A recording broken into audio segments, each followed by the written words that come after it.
think so. Yeah, I'm gonna stick with the time. Currently a little. Okay, everybody, welcome aboard. So this, the purpose of our gathering today.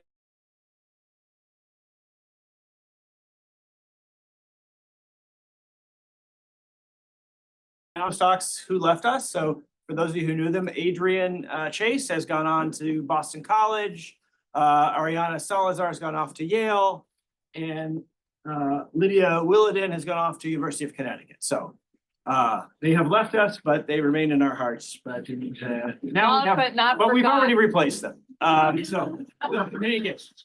We have three new folks, and I'll just introduce them one at a time. I'm going to give them only brief introductions. They all have super impressive backgrounds, but part of this is for them to introduce themselves to you and tell you about their work. So we're going to have basically each person will talk for 15 minutes. Then we'll take 5 minutes of questions. Then we'll move on to the next person. So these are lightning talks. Our first is April L. Graham Jackson. So April's a Mansueto postdoc who's also got affiliations with Chicago Studies, with the CIGU, Committee of Environmental Geography and Urbanization, and also the Urban Theory Lab. So she's working also with Neil Brenner and Chris Strabel. Ariel comes to us from the University of California, Berkeley, where she got her Ph.D. in geography. Prior to that, from Mount Holyoke College. And here's April. I'll introduce each person as they do. April, all right, have at it. Thank you.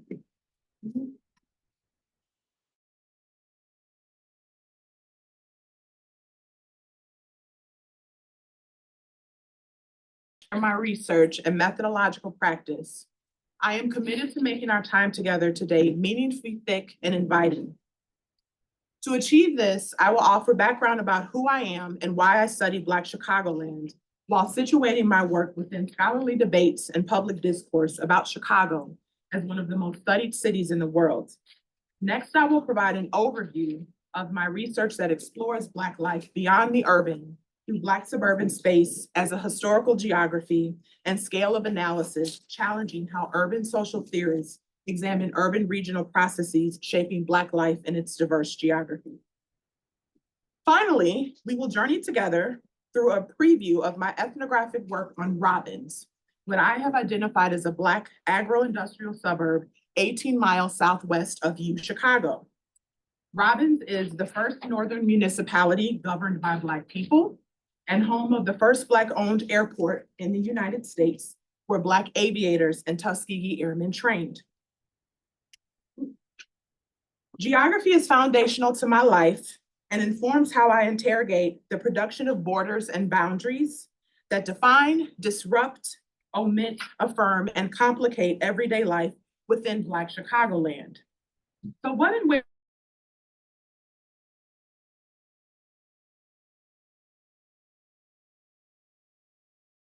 cities, suburbs, unincorporated areas, and ecological regions where Black Chicagolanders curate life worlds out west, dance with our whole chests over east, eat Harold's chicken up north, and hang out on front porches out south. It is also a place where we encounter racial, spatial, economic, political, and ecological disenfranchisement. In scholarly literature and mass media, Black Chicago is confined to the South Side, or its depictions do not represent the places we live across our city region. Black Chicagolanders are rarely at the center of our narratives that captures the geographic complexities of our lives, which travel through our veins like the L trains routing our city and its hinterlands. This includes the suburbs of Chicago, known colloquially as Chicago Southland, where my research is situated. Formally established in the 1980s, Chicago Southland is a suburban subregion consisting of 60 to 70 suburban cities, villages, and unincorporated areas with a rich history of Black migration, social, cultural, and political life, and suburban placemaking. The Southland has several documented stops on the Underground Railroad, and it's home to one of the first orphanages for Black children in Illinois, established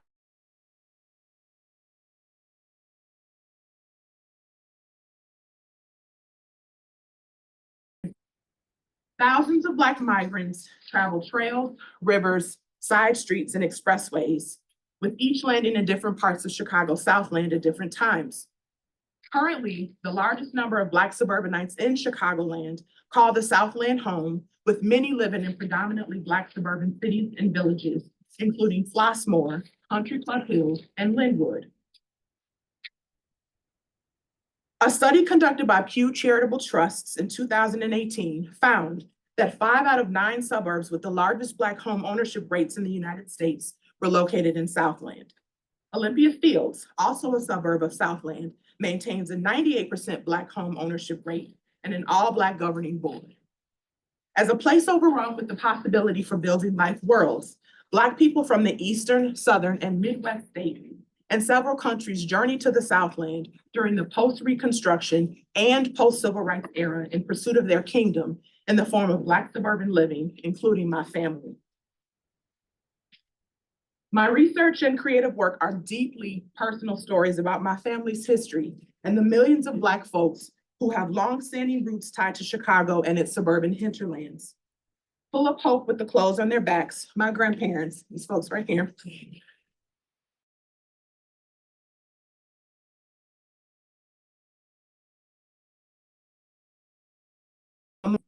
my mother and favorite auntie, who grew up in the city, migrated to the Southland during the large-scale migration of Black folks to the suburbs in the post-Civil Rights era.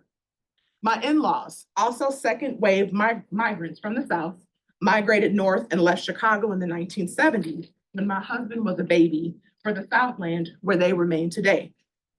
I have also lived on every side of Chicago, resided in its north and western suburbs, and I came of age in over 20 different suburbs in Southland, and I am still here. To conduct research on my people, I draw from Black Geographies, Urban Social Theory, Africana Studies, Black Feminist Thought, and Chicago Studies. My work is interdisciplinary in scope and with an autoethnographic approach that keeps Black Chicagolanders at its center. I utilize quantitative and qualitative methods to recover the absence of Black suburbanites from traditional archives. Absences create opportunities to reimagine how we preserve Black life from a range of spaces that demand new methodologies that give Black people control over their archival and spatial narratives. My work also encourages urban theorists to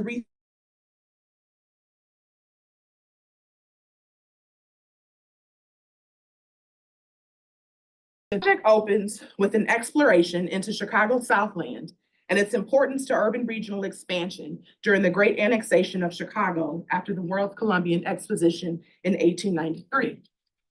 I also examine present-day Southland as a suburban regional business through residential stakeholders who established an intergovernmental agency in an effort to rebuild the region. Through Black migration,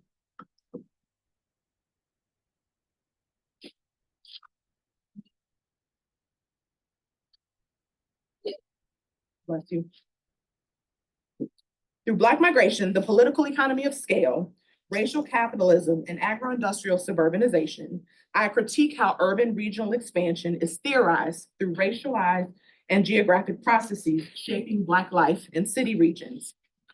By orienting the reader to the Southland, I uncover the racialization of Chicago's suburban hinterlands, which makes clear why Black migrants have consistently selected the Southland as their home by choice and force. Next, I document Black suburban settlement in Robbins, which developed as an agro-industrial suburban village for people of color and interracial couples during the post-Reconstruction era. I historicize Black suburban life through Black exodusters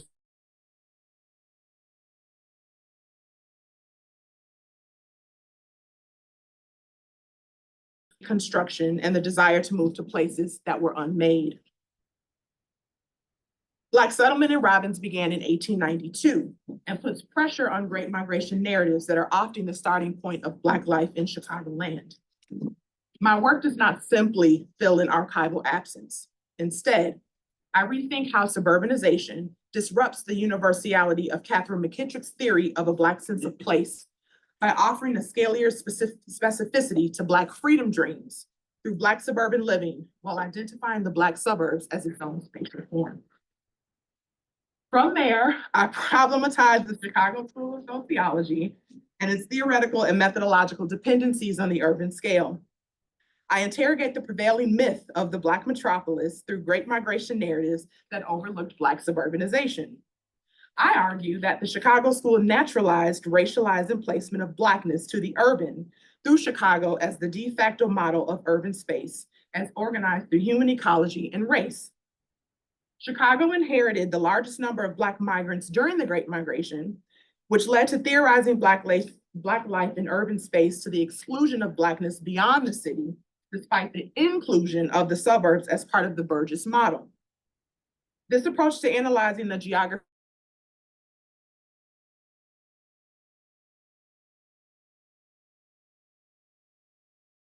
consider how Black Chicagolanders internalized racialized emplacement through the Burgess model as the basis for Black geographic identity. And finally, I critique one of the most influential theories of suburbanization in urban studies by Richard Walker. Walker's theory represents a host of urban social theorists and Marxist geographers who analyze suburbanization through political economy and whiteness without actually identifying whiteness as a social and spatial process. I argue that racialization is fundamental to racial capitalism through the political economy of scale and how suburbanization engenders racial formation and the development of all space, place, and scale. I do not focus on how the suburbs become white in opposition to Black life. Through theoretical attention to Robbins and Olympia Fields, I decenter whiteness as the primary lens through which we understand Black suburban life in Chicagoland. Now, I'm going to provide a brief snapshot into my ethnographic work on Robbins. In the spring of 1892, the first Black settlers of what will become Robbins arrived in unincorporated Bremen Township.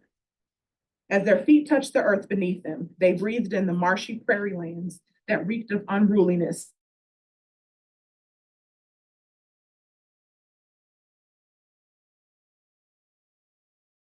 Township saw an influx of German migrants after the violent removal of the Potawatomi, Ojibwe, and Odawa tribes across the Great Lakes region. Named after the state of Bremen in Germany, the township consisted of rural and suburban municipalities, while its incorporated terrain was disobedient and demanding due to its swampy topography and slanted passageways carved by indigenous footprints that were never meant for the logics of colonization and racial capitalist enterprise. As more migrants made their way into the township, it seemed as though the land was too much to tame. Yet part of its allure was its unruly nature and the vast potential within its backlands. As Bremen's newest Black residents settled in, plans for the World's Columbian Exposition were advancing 15 miles away on the southeast side of Chicago. This grandiose event honored the 400th anniversary of the voyage of Christopher Columbus. It also set the conditions for Chicago to gain prominence as an urban marvel, to secure its agro-industrial future as the crossroads of the nation, and increase property value and land investment through the annexation of the city to its hinterlands. Politicians, socialites, and industrialists were spirited in their vision of why Chicago was the logical choice for the fair. Since their city rose from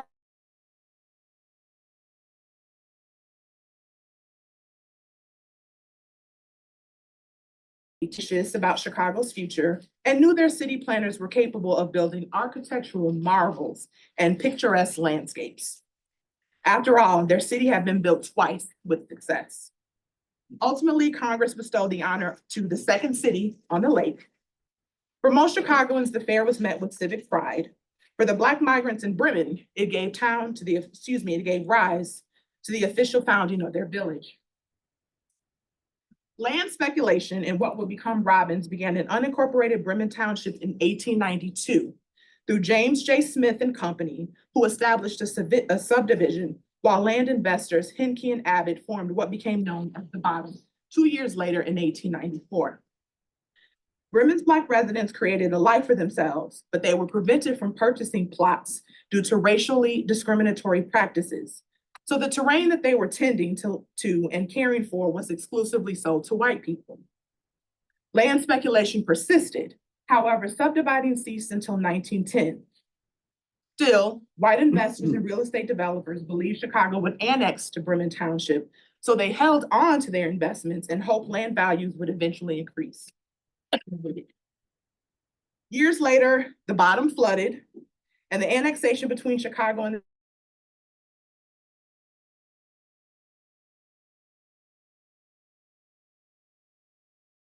unable to sell their plots to potential investors. It was a disaster of their own making, and the appeal of speculative capital in the form of land development and the seduction of agro-industrialization as a surefire investment.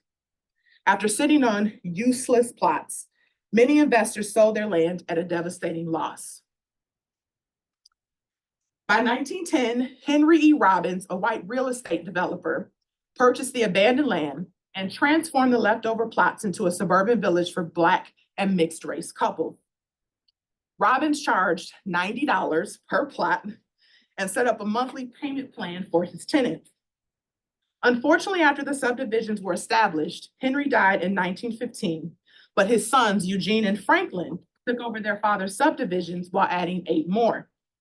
Between 1911 and 1917, the settlement grew to over 300 residents and was a mixture of Black community members from the 1892 settlement, migrants from the American South, and city folk who wanted to return to agricultural life and secure their Americanness through land ownership. With continued expansion, the residents agreed to establish a form of governance, and residential and municipal services that address the needs of their community.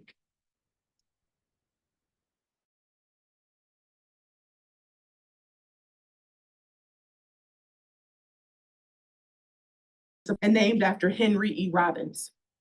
At the time of incorporation, the village had an assemblage of frame homes on top of muddy field and lacked paved streets, sewers, and modern amenities, with no commercial tax base. Incorporation was funded through residents. The requirement was $5. Most offered $1, while Eugene Robbins provided $100. Residents grew livestock, they kept gardens, and they used domestic space to generate income, while some were college graduates, some at UChicago, skilled in building trades, and worked as Pullman porters and laborers. Some residents continued to purchase plots from the Robbins family, while others built their residencies by hand since there were no building restrictions. Black Robbinites were also more likely to be homeowners than Black folks in Chicago. Robbins became a popular destination, appearing in the Negro Motorist Green Book, and for Black folks who attended its juke joints on the weekends and crowded its lush picnic grounds in the summer. Thomas Keller, the founding mayor of Robbins, referred to his village as the suburban promised land. For outsiders looking in, Robbins was a rundown shack city with abysmal services and an inept managing board who had no business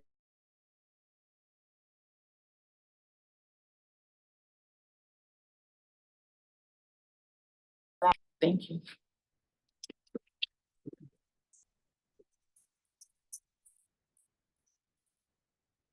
A few minutes for questions, if anyone would like to put some questions out briefly. You mentioned ethnomusicology and sound walks and on your, well, you didn't mention them, but they were listed on the.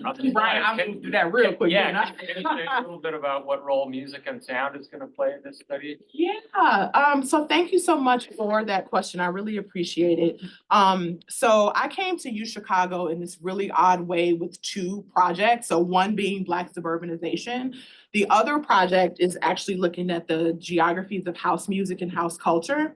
So even though these 2 projects kind of are treated separately, they're really sort of deeply connected in terms of the sort of larger question I'm trying to get at is what role does geography play in Black identity formation and how Black people understand themselves as Black? So a part of music and sound allows me to sort of think about and understand how Black people perceive the place in which they live.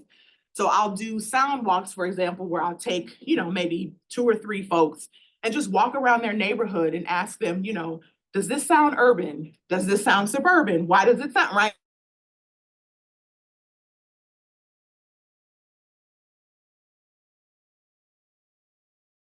It isn't just quiet, right? Especially when Black folks show up, it's definitely not quiet.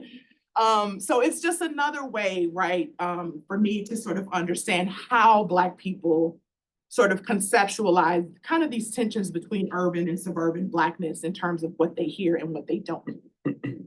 Happy to talk more about that too, in terms of house, because that's a whole other answer. Yes. So you mentioned Robin said no commercial tax base. How frequently did you see that, especially like in the Chicago Southland in your sort of survey? So another great question. So right now, where my research is when I initially came into this project, I was completely focused on the post-civil rights era, right? Really sort of looking at that large scale migration to the suburbs.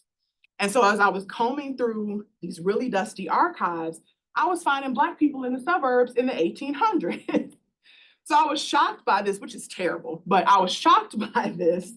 And so I kind of had to sort of reroute my research and say, okay, I have an idea about, right, the sort of conditions upon which what led Black folks to the suburbs in the post-civil rights era, but in the post-Reconstruction era, right, like right after, right, sort of slavery is abolished.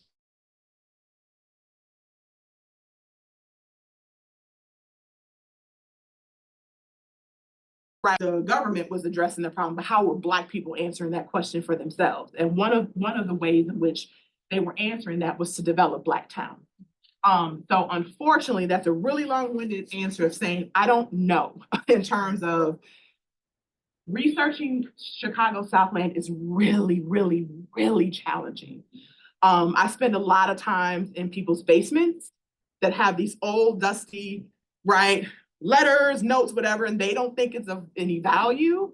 So I'm actually still trying to get more information about Robin's tax base because I know what Robbins is today, and right, and I mean, it's very much a shell of its former self, and the commercial base there is pretty much non-existent.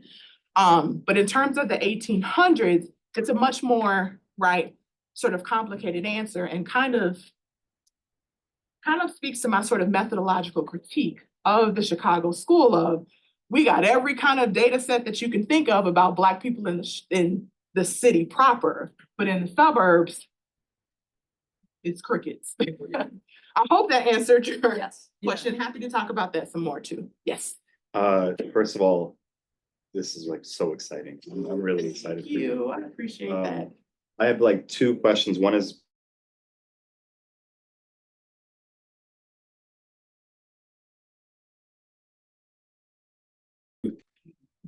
So I haven't thought about the suburbs in Indiana because, right, is this in terms of because parts of Indiana, Northwest Indiana are part of Chicagoland? yeah.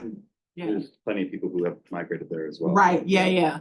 So I have a really awesome husband who is a graduate student at UC Berkeley. So yes, we were there together. Yeah. And he actually does work on Northwest Indiana, so I don't have to. So I actually would love to connect you with him and he could answer that question because he does, I will say, he looks at sort of white, I hate to say white, it's really white pull instead of white flight, right? There's an economic pull that took white people from Gary to like Maryville and Cherryville. So he does, right, sort of look at like those tensions, so. And then the second question was, you've been very clear and there's great motivation for why there should be a spatial analysis in terms of identity. But there's also just a social network component where, you know, different parts of families went to different states, right?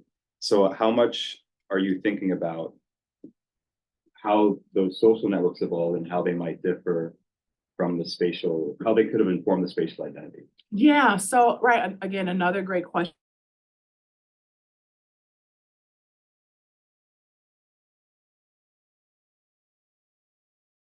Land, there's also some really useful context, right, in terms of chain migration, right? So with the Great Migration, we know that like, so for example, my family, my grandparents are from the Mississippi Delta, from this tiny little town called Shaw. There's like 500 people. But we know, right, that some Black folks would leave and then they would call back and say, hey, it's safe to come here. I've set up, right? And so I'm learning more about these sort of kind of spatial sort of concentrated communities through the Great Migration. because I look at the sort of exoduster tradition, so for those of you who don't know, the exodusters is right coming off of post-Reconstruction, and most of that sort of literature tends to look at Black people that moved to the west, so the states that are along the Mississippi River corridor. I'm looking at that sort of same kind of time frame, right, like the late 1800s, but I'm looking at them moving to the Midwest. So there's a lot of challenges around finding that data, and more specifically ethnographic data beyond just Black people as numbers. So I hate to say it, but like I'm still right, sort of trying to figure that out. Yeah. Thank you for that question. Thanks, April. So we're gonna have to, I know we could talk, we can take any of these folks and talk.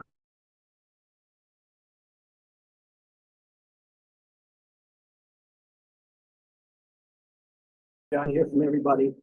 Our next speaker, I'll just stay back here. I think, Robert, are you going next? Yes, I think Okay, our next speaker is Robert French, and Robert is, joint. So all of our postdocs, as you may know, are joint between Mansueto and some other unit on campus. Robert is joint with us and the Harris School, where he works with Josh Gottlieb. And Robert is an applied urban and public economist. He came to us from Harvard University, where he got his Ph.D. in public policy, and prior to that, an MA and BA at the University of Toronto. Robert, word here. Great, thanks so much for being here, and thanks, April, for your really interesting presentation. I'm really going to be treating people as numbers. Rich analysis. So here we go. So I'm going to talk about gentrification and suburban growth in American cities. I'm going to be presenting two papers to you today. The first one is about quantifying the welfare impact of gentrification on low-income incumbent renters. So low-income renters who are living in neighborhoods that are gentrifying. I'm going to be doing that by following 2 million low-income renters across 20 years, and I'm going to see exactly which neighborhoods they've been living in, how much they're earning, where they're working. And then I'm going to use this data in conjunction with an economic model to say something about the welfare impacts of gentrification on incumbent renters. And I'm going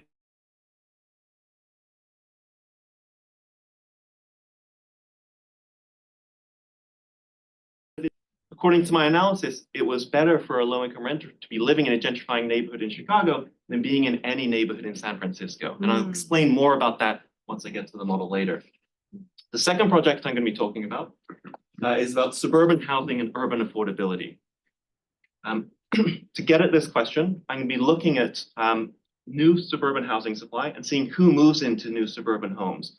Over the past 20 years, most new homes in cities have been built in the inner and outer suburbs, but the urban affordability crisis has been concentrated in select inner city neighborhoods. And I want to try and connect those two broad trends and see if increased suburban housing has had any impact on prices in these dense inner city neighborhoods. The takeaway from this project, which again I'll get to later on in the presentation, is that new suburban housing has had a comparatively smaller effect on affordability in these low-income but increasingly expensive neighborhoods in inner cities. And I'll explain why that is shortly. So jumping towards or into the presentation on gentrification and incumbent renters. This slide is just going to give you an overview of the whole project, and then I'm going to dive into some particular results that I think you might find of special interest. So the way I'm thinking about it is very simple. I'm going to think about gentrification as changes in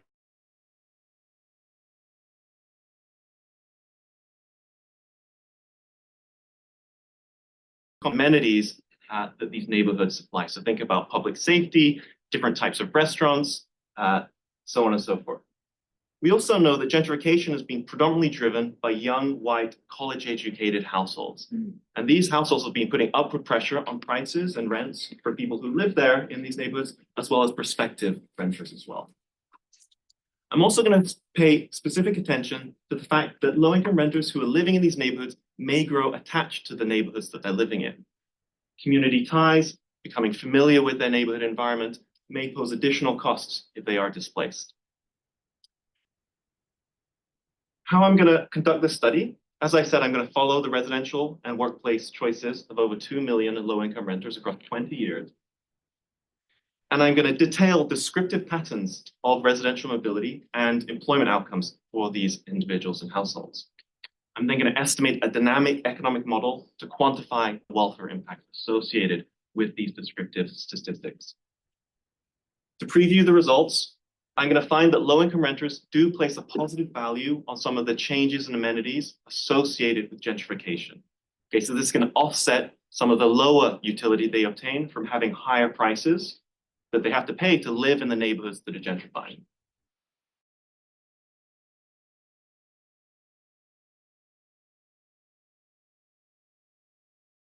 Changing in a way that they don't particularly value, I'm going to estimate, according to my model, that it's not too expensive for them to re-optimize and move to a different neighborhood within the same city.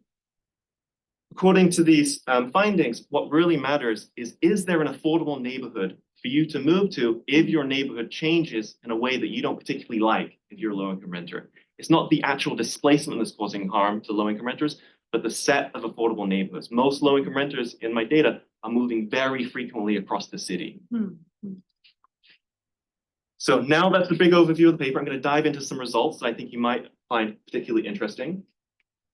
I'm going to define gentrification as the change in the number of college-educated residents living in a neighborhood between 2019 and 2010. And I'm going to normalize that measure by the total number of residents in the year 2010. I'm then going to regress this measure, or I'm going to regress changes in individual level outcomes, this delta yi here, on this measure of gentrification. And I'm going to control for a host of neighborhood level and individual level characteristics. And I'm really going to be focusing on getting a credible estimate of this beta here. So how much has gentrification affected changes in different individual level outcomes? The first individual level outcome I'm going to look at is the probability of staying in the same neighborhood 10 years from now.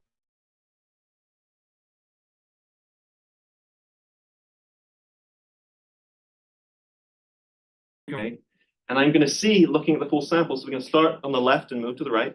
The full sample, I find zero evidence of displacement. So you're just as likely to stay in the same neighborhood 10 years from now if you're starting from a poor neighborhood that stays poor versus starting in a low-income neighborhood that gentrifies.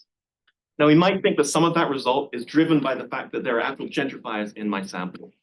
So in the second column here, I'm going to restrict my sample to low-income renters who have lived in the same neighborhood for at least 5 years.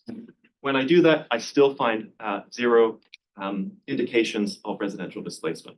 The next thing I'm going to do is I'm going to focus my analysis on the most disadvantaged communities, so the lowest income communities in my sample. This is going to be that third column.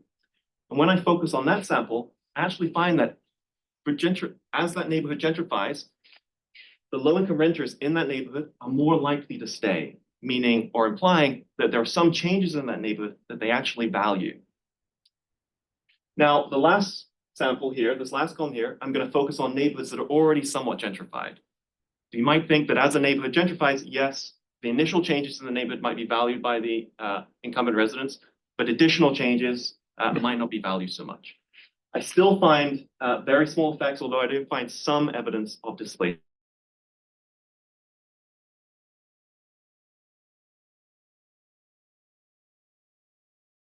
Educated residents is only going to be associated with a 1% increase in the probability of an incumbent low-income renter leaving that neighborhood. So still very small effects.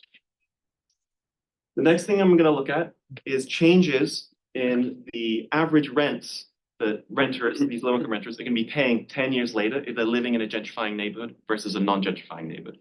I am finding that they're paying much higher rents. Okay, and this is across the board. So for all the samples, they're going to be paying higher rents. And they are going to be living in neighborhoods with a higher share of college graduates. And that's not mechanical because I'm not restricting people to stay in the same neighborhood. So they could be moving across the city, but still 10 years later, low-income renters who are starting in poor neighborhoods are going to be living in neighborhoods 10 years later with a higher share of college graduates. What I'm going to do with this analysis is I'm going to try and understand the implications of those findings. What does that actually mean for these low-income renters? Are they made better off? Are they made worse off? So I'm going to estimate an economic model to try and answer that question. In particular, what I'm interested in is understanding whether low-income renters value those changes in neighborhood characteristics. And if they don't, how costly is it for them to move into a different neighborhood in the same city? What I find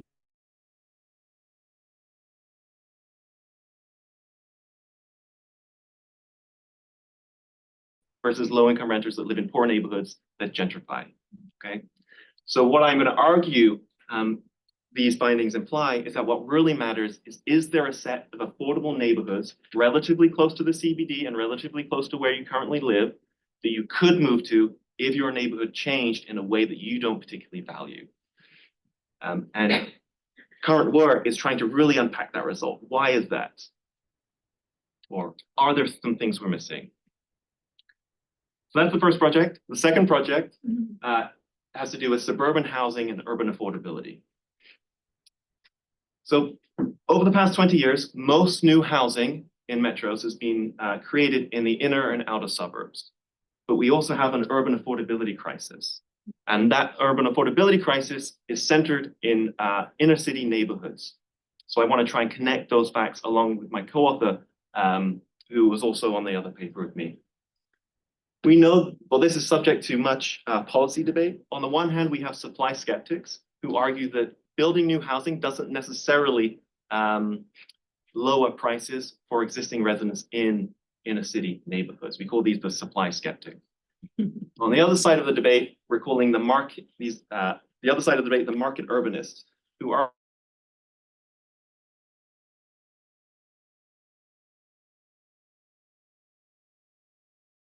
create new housing in the suburbs.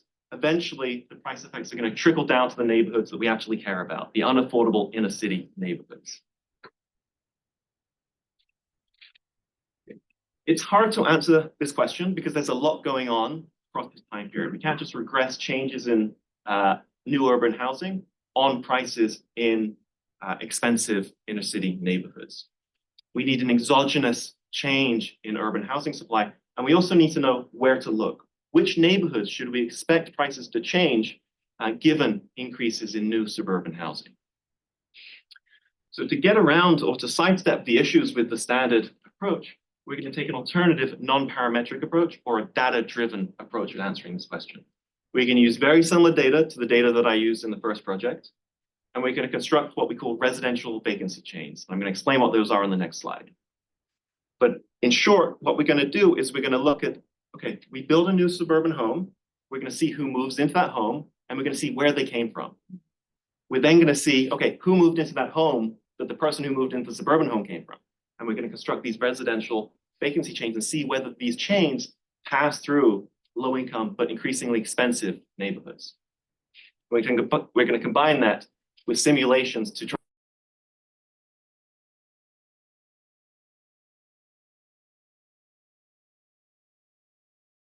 Okay, so just to make the vacancy chains clearer, think about in the data, we see a new suburban home built in 2010.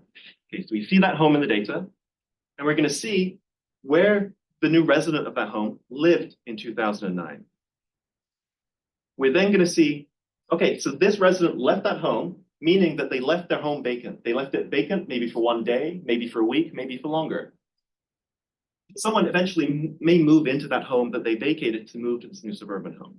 So we're going to track where those individuals came from, and we're going to keep doing that, and we're going to trace out this residential vacancy chain across cities in North America. What we find is that, yes, vacancy chains do pass through low-income inner city neighborhoods that have that are most at threat of gentrification and increased housing costs, but not that often. For every suburban home, we at least according to our data, for every suburban home that is built, only about 1.5% of vacancy chains originating from these new suburban homes pass through low-income but increasingly unaffordable neighborhoods. We're going to combine these with the simulation results to argue that these vacancy chains matter for things we care about, like prices and welfare of the existing residents.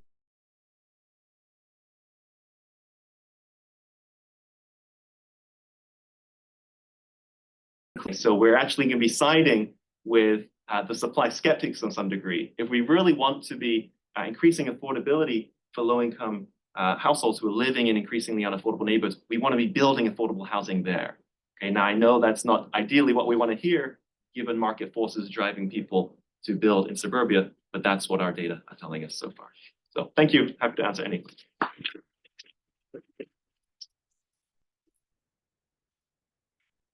Yeah, on that result, my question is, what about what about this idea that suburban homes take pressure off of the urban market from new people coming into the city? That's right. So that's a question we can't answer because we say a vacancy chain ends. We only construct the vacancy chains for people who are living in the city at the time. Yeah. So a resident coming in from out of town, that would end the vacancy chain. But you're totally right. That is a mechanism through which suburban homes could be relieving pressure, but it's going to be a little more indirect approach and something we can't really answer. But that's totally reasonable. Yeah. Yes. Could you explain the operationalization for this placement? And one of the graphs you showed that it was like negligible displacement. Yep. But then the argument was that it was like it matters.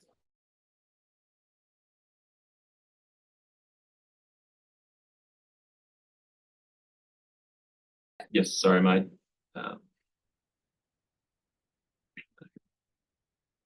Okay, here. Yeah. Sorry. So your question is just to understand these results a little better, or why?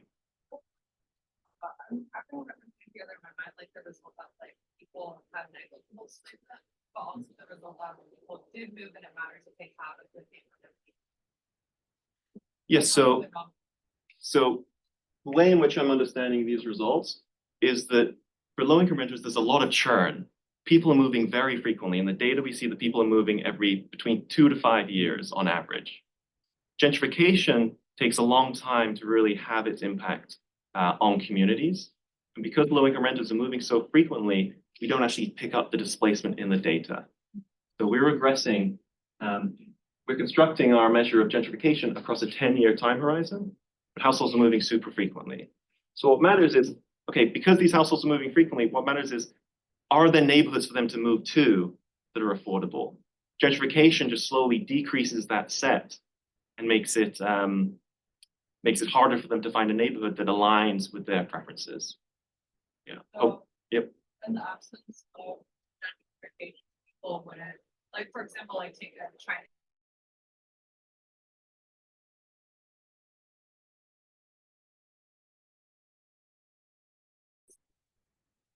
The Chinatown wouldn't have existed without. Without gentrification, people would have moved to every 5 years. Well, so we can think about gentrification being a function of the people who are moving in. So the average person moving into Chinatown is of higher income. That's how the neighborhood is changing. So you're not seeing low-income renters move into Chinatown. You're seeing higher income folks move into Chinatown. That's what's causing the change in the neighborhood. But you're not seeing an increased outflow of residents from Chinatown that are of lower income. Yes. Yeah, just looking at that slide there. To what extent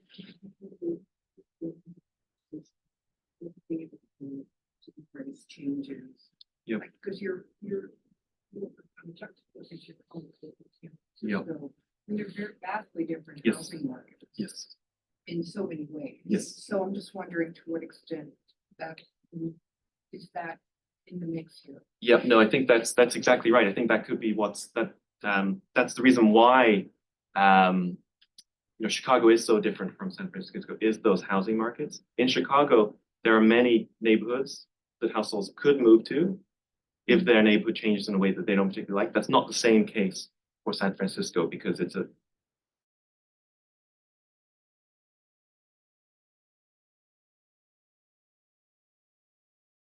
So one thing I do want to mention is we include this coefficient here. This is a metro fixed effect, which means that all the variation is coming from within cities. So we can think about this regression as comparing low-income renters from one neighborhood in Chicago to another neighborhood in Chicago. We're not really comparing across cities in this analysis. Okay. Yes, and then. I have kind of a big picture question. Do you ever find, or do you get the sense that there's a disconnect between the kind of research you're doing? And I've seen a lot of academics say through their data analysis, gentrification is kind of a myth, it's not really happening.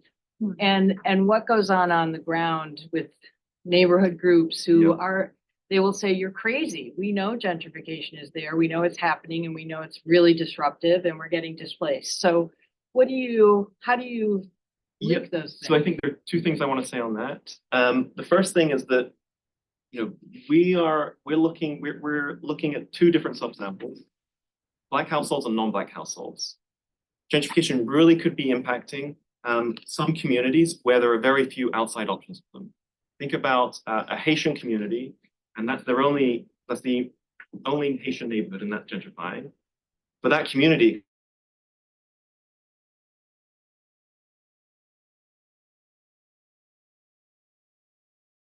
filtering that in our analysis, and that would be an interesting, those types of studies would be interesting to look at.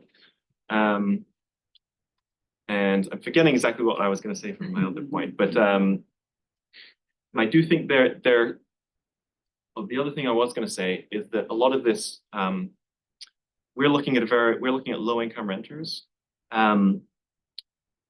It could also be interesting to look at homeowners, for example, who have stronger attachments to their community, and they're seeing their community change.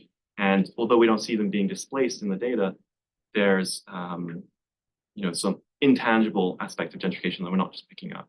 But I do agree that there needs to be better work connecting the two.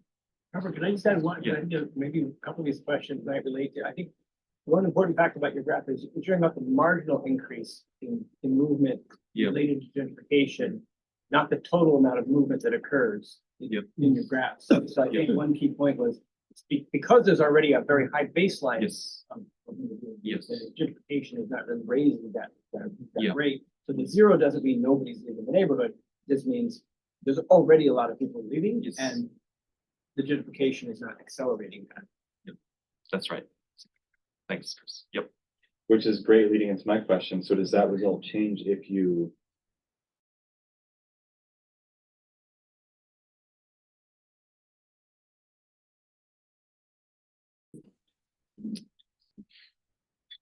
then there's so much variation in this. I've tried that and I haven't found anything. I've tried every which way to try and find evidence of displacement. I just can't find it. With permission, I think I'm going to intervene and ask people to, again, everyone will stick around after their talks, but I want to be sure that Guangbin gets a chance to give his talk. So feel free to bring questions to Robert and April if you didn't get a chance to ask them yet. And our next speaker is Guangbin Hong, and Guangbin is joint between Mansueto and the economics department, where he's working with Esteban Rosas-Hunsford. Guangbin comes to us with his PhD in economics from the University of Toronto. Prior to that, his master's in economics from Tufts, and then he had a BA from Tianjin University. So, Guangbin, the floor is yours. Right. Thanks all for coming, and hopefully my presentation can complement what Robert presented and what April showed us as well. So I'll be talking about earnings and housing quality in the urban environment. So just a brief introduction of myself. So I'm an urban economist interested in equality issues, so I also treat people as numbers. Right? So my research methodology is going to combine empirical analysis to establish empirical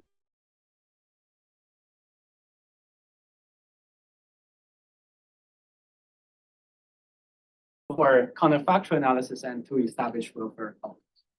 And so I'm going to show you two projects today, and hopefully I'm going to bring both of these ingredients to these projects and tell you, I'm happy to tell you more about how I do these things in more detail. So the first project will be about earnings inequality across Canadian cities. So this is using Canadian data, which I was lucky to have when I was studying University of Toronto.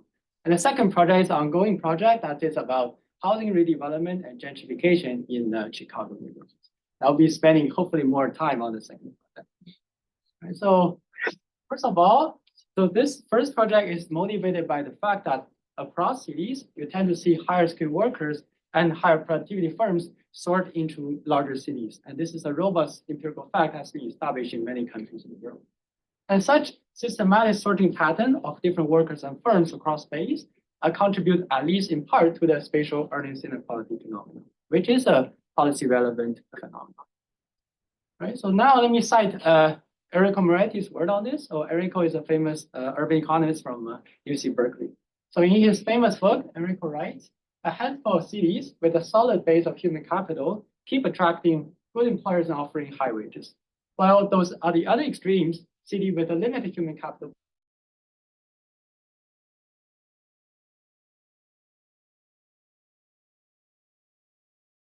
those location choices that are interdependent on each other. And second is that the joint distribution of workers and firms across space are very important when you think about the spatial earning structure. And by the way, in this book, Enrico coins the rising spatial inequality in the States as the great divergence phenomenon.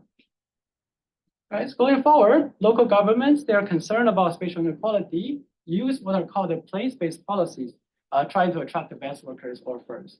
However, there has been mixed empirical evidence on the success of this group of policies, and they often arouse heated public debate.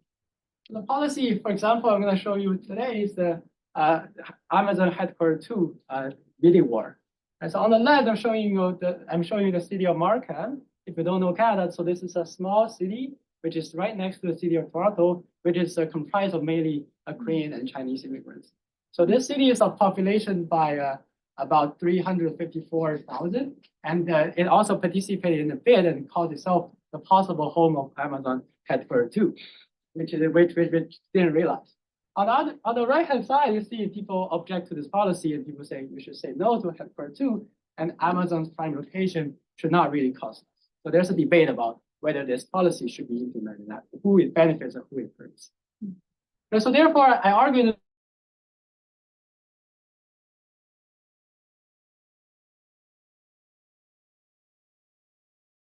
and at the same time, it's important to understand the welfare implications coming out from this interaction to inform better policy design.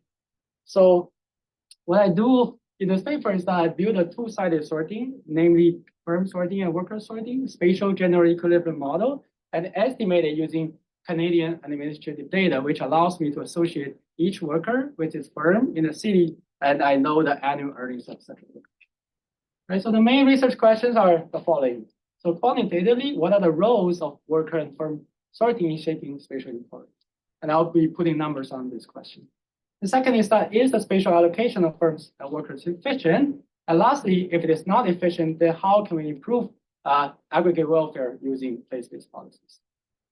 And so without going into the mathematics of the model, let me give you a graphical presentation that summarizes the key ingredients of the model. Right, so in the model, there's a set of cities with different fundamentals. You have Toronto, you have Markham in the model. And there's a set of workers with different shades of green, which represent their skill. And the set of firms with different shade of blue, which represent their productivity. So conditional on a set of workers and set of firms in a city, right? Firms going to post wages in the labor market, and workers going to choose which firm to work for based on the posted wage.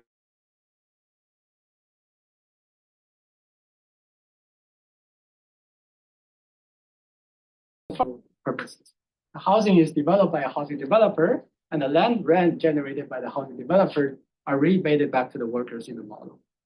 And an important feature of the model is that I allow for worker skill and for productivity to be complements in the production process. So such production complementarity will incentivize better workers and better firms to co-locate in larger yet more expensive cities. So these local interactions are going to finally generate utility for each type of workers and profits for each type of firms. And workers and firms will be choosing which city to locate in based on these reasons.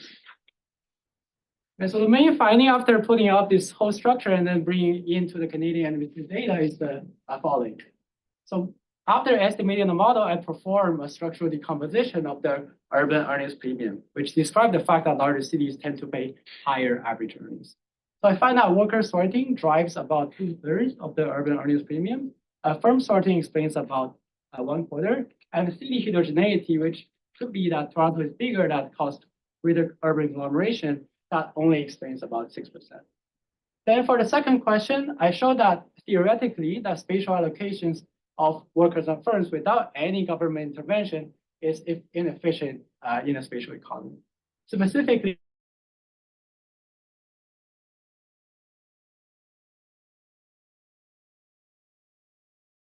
activity firms, they overvalue locating in larger cities where they tend to suboptimally compete for higher skilled workers from higher productivity.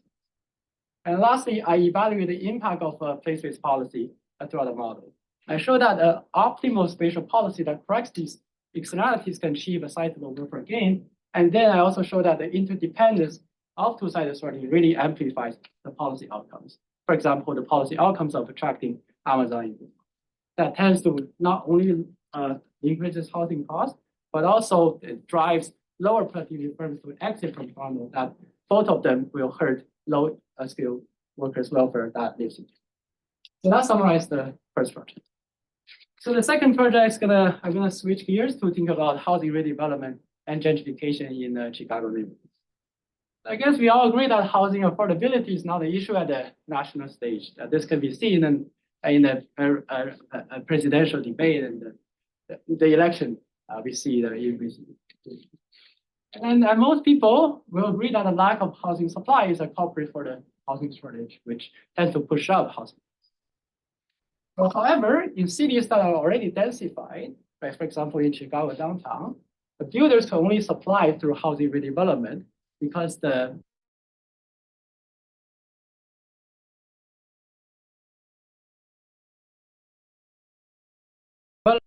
for example, in Chicago, this paper by McMillan and O'Sullivan 2013 showed that redeveloped units in the Chicago metropolitan area accounts for about 40% of the total sales. And this number should be higher in the downtown denser areas. And so depending on the zoning code of housing market conditions, I'm going to argue in this paper that redevelopment can also cause a loss of housing units. And that's an issue that the policymakers are really worried about in certain neighborhoods in Chicago. I'll be focusing on two neighborhoods today that are the Pilsen and the 606 Trails neighborhoods, which have seen rising demand for high-income housing. And as a result of that, the developers have incentive to deconvert multi-unit housing into single-family housing, which cause a loss of housing units in these two neighborhoods.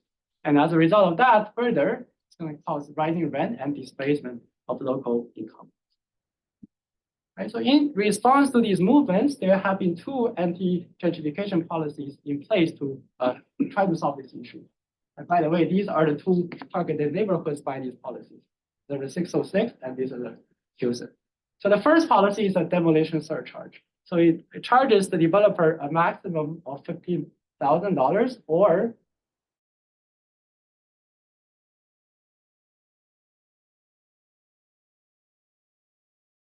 this 21 it was supposed to end in March 2024, but right now it's extended to the end of the year, and there have been policy discussions to increase the fee and also to expand the policy area.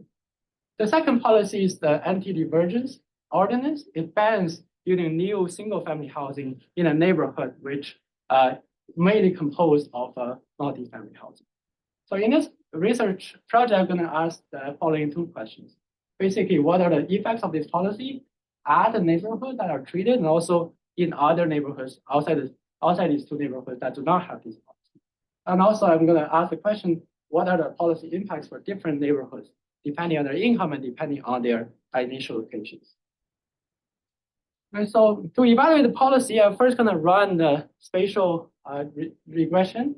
I'm going to combine the different strategy with the spatial regression discontinuity design.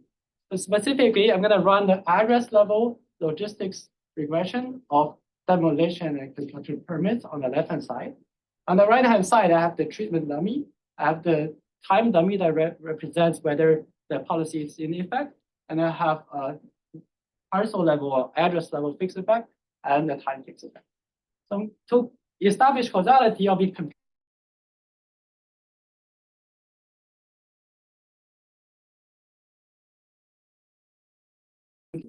thus the difference in difference. So empirically, I show that the policy is very effective at decreasing housing redevelopment in the neighborhood. For example, on the right-hand side, I show that the demolition permit of the address within the policy boundary decreases by about 60% relative to the address outside the boundary after the policy relative to before the policy. And the construction permits decreases by about 40%, which is less than the demolition permits, there because there are existing construction activities going on. So that's really great news. And then to evaluate the welfare impacts and also to see how this policy affects other parts of Chicago, I built this spatial model of housing redevelopment. So this model has forward-looking housing developers. At the same time, heterogeneous households that differs in their income level and their starting location. And these households, because they have different level, they have different preferences for different neighborhoods and also they have different preferences for housing quality. And so in each period, existing housing stocks either depreciates in quality or gets redeveloped by a developer. And so I'm going to incorporate the demolition surcharge as an increase in the fixed cost of redevelopment in the model, and then simulate the model with and without a policy to evaluate its effect.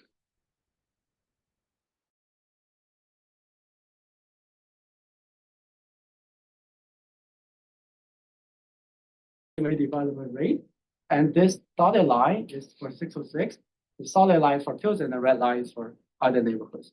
So this is showing you that this policy, although it's effective in bringing down redevelopment in the treated neighborhoods, but it increases redevelopment in other neighborhoods not being treated, because these developers are always going to be seeking profit and to satisfy demand from the high income houses.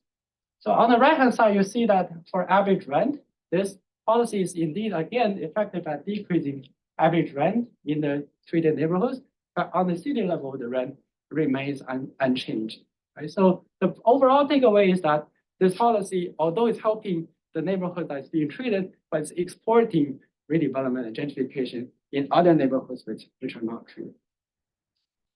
All right, so going forward, I have two projects I want to develop in this year. I want to also advertise a little bit. So the first project I'm developing with Robert, that we're going to look at the effects of rising corporate ownership on housing affordability and resident welfare. And this is building on the amazing data sets constructed by the who owns Chicago data journalist team at the Mansueto Institute. And the second project I'm developing with Chris and Esteban, we're going to look at the causes and the consequences of neighborhood racial segregation. Right? Stay.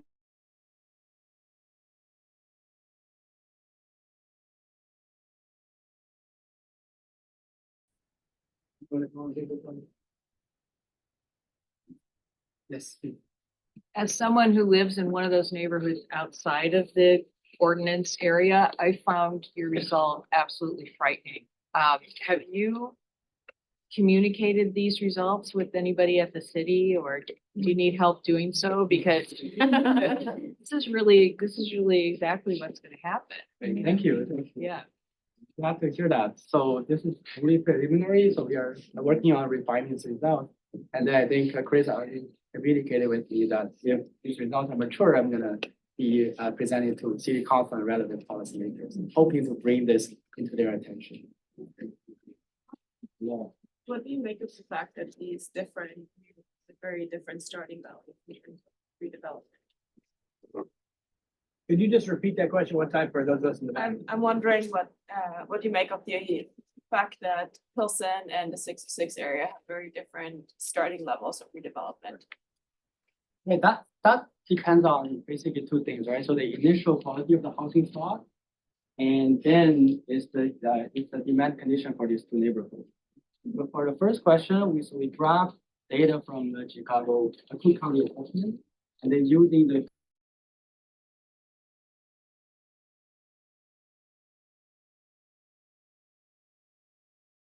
for the second question, so we estimate the demand for the neighborhood because we observe the income distribution of this neighborhood.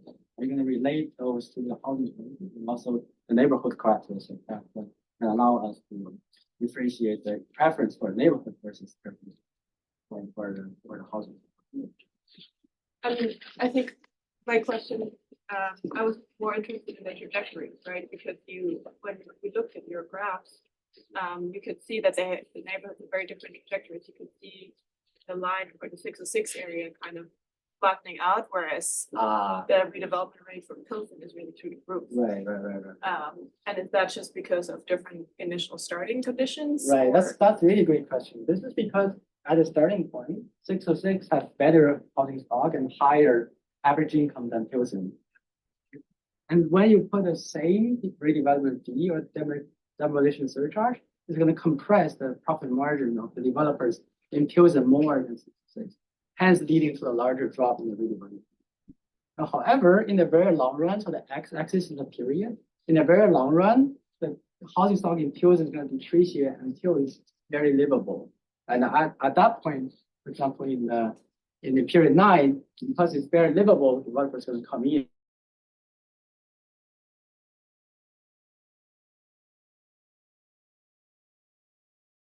I have a question about interpreting these graphs.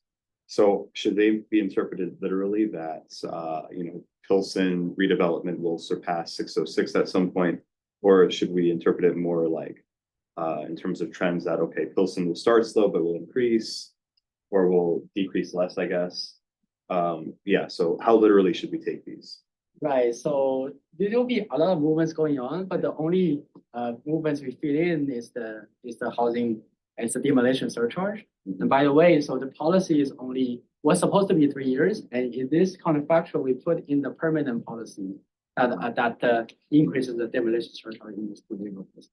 And I think the main takeaway are just basically two things. So initially, the policy impact differs across this neighborhood, but also it's going to spill over to other neighborhoods where they're not treated. And within these other neighborhoods, it tends to be the low income, lower rent neighborhoods with a lot of depreciated housing, which tend to see larger increase in the business. So that's the takeaway. So the goal wouldn't be to then like recommend like a certain time window for this policy. It would just be to make them aware of like what. Right. Okay. For now. Yeah. But you raise a good point. I should also think about how to design this policy to make everyone.